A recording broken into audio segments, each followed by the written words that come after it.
अरे देखिए, पहलगाम के बारे में मुझे पूछा गया और मैंने कहा कि पहलगाम जो हुआ है उसके बाद जो ऑपरेशन सिंदूर हुआ है, तो उस वक्त लोग कहते थे कि ये धर्म युद्ध है, अब पाकिस्तान को हम खत्म करके ही ये युद्ध रुकेगा, जैसे कौरव पांडवों का युद्ध रहा। ऐसे ये बीजेपी के लोग नव हिंदुत्ववादी बोल रहे थे।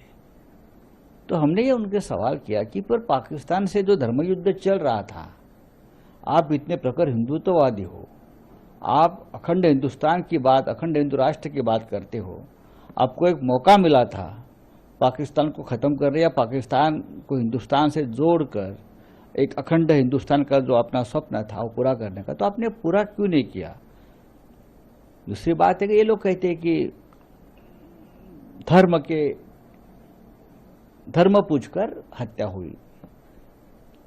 सबसे पहली बात है कि उसमें दो राय है, लेकिन कुछ भी हो, पहलगाम के बाद ये लोगों ने धर्म का आधार लिया और धर्म के नाम पर राजनीति भी की, सैन्य अभियान भी किया। ऑपरेशन सिंदूर को सिंदूर के नाम से जोड़ना एक तो धर्म का भी अपमान था, सिंदूर का भी अपमान है।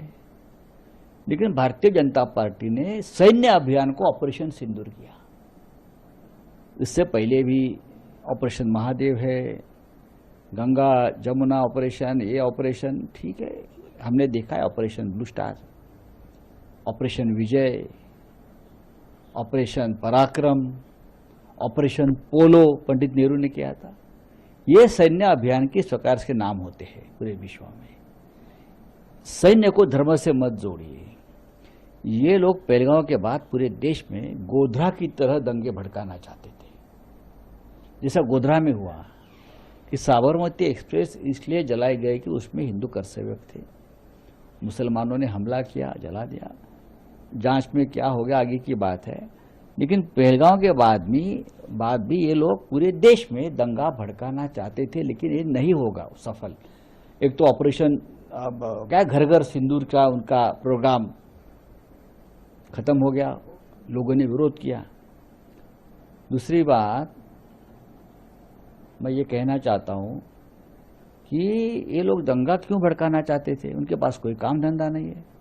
ये गरीब बच्चे हैं, बेरोजगार बच्चे हैं, उनको धर्म के आधार पर भड़काना है, उनका दिमाग भड़काना है और 2-4 महीने दंगा करवा के पूरा वातावरण देश का तनावग्रस्त करना है। लेकिन मैं उस महिलाओं का आभारी हूं जिसने अपना सिंदूर खोया है। वो बहुत से हमारी माँ, हमारे बहनों ने इनकार कर दिया कि ऐसा कुछ हुआ नहीं।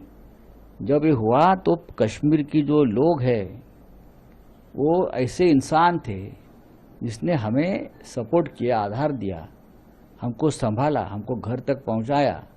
और वहाँ जो टूरिस्ट थे उनको भी किसी ने धर्म नहीं पूछा, आपकी धर्म क्या हो, किस राज्य से हो। तो वहाँ के जो मुस्लिम भाई है, कश्मीरी भाई है, सभी ने उस वक्त हमारे टूरिस्ट को एक जो सपोर्ट किया वो धर्म के आधार पर नहीं किया, वो इंसानियत के आधार पर किया है। मैं इतना ही कहूँगा।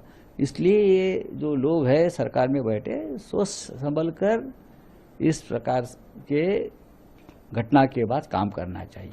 लेकिन बीजेपी का वीडियो एविडेंस मिला है इन्वेस्टिगेटिंग एजेंसीज को, जिसमें पूछा जा रहा है। बात ऐसी है, देखो हो सकता है, लेकिन उसका कितना इशू करेंगे आप।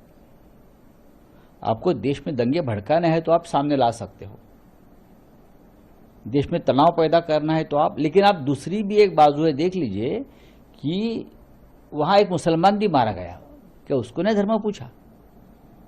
वहां एक मुसलमान जो रोक रहा था ये जल्लादों को, ये आप ये मत करिए, ये हमारे गेस्ट है, मेहमान है, उसको मार दिया। उसका धर्म क्या था।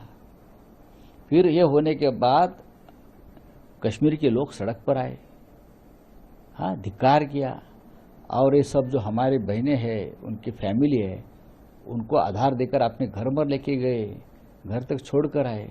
ये क्या धर्म देखकर करते हैं क्या। तो कम से कम धर्म की राजनीति करनी चाहिए, कम से कम। मैं ये नहीं मानता हूँ कि देश को धर्म नहीं, देश को धर्म है और इस देश का धर्म हिंदू है, हम बहुसंख्यक लोग हिंदू हैं। लेकिन इतना भी नहीं करना चाहिए कि उसका ओवरडोज हो जाए।